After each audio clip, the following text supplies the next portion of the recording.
So I joined the U.S. Navy in '52. My first assignment was on the USS Lake Champlain, CBA 39.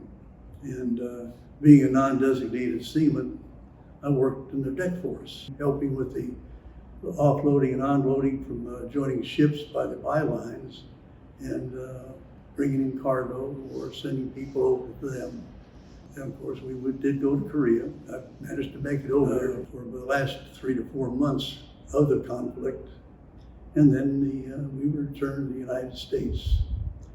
And orders came in for me to go to the Navy's Operation Deep Freeze, which was operating out of Rhode Island with the Seabees in '62. I went down to the Antarctica, there at McMurdo Sound. And all this time, I'm actually doing paperwork. I'm not the outside worker or anything like that.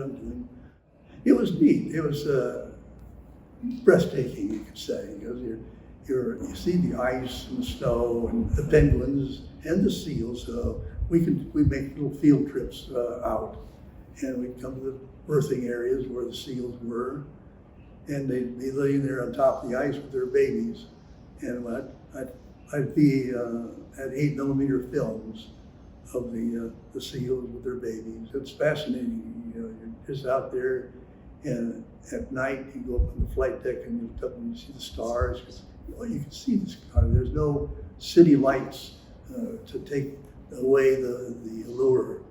And I was transferred down to Patrick Air Force Base, the Naval Ordnance Test Unit, where they tested the Polaris missiles, and we watched the submarines launch test missiles from there. And so you see the thing pop up out of the water and away it goes.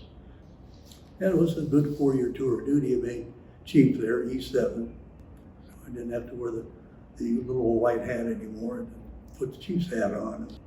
One of the comical things about uniform in the Patrick Air Force Base, in wearing a chief's uniform, of course the Air Force people didn't know. They see a Navy lieutenant or chief petty officer coming down the street. Either they couldn't differentiate between one or the other, so they would salute us.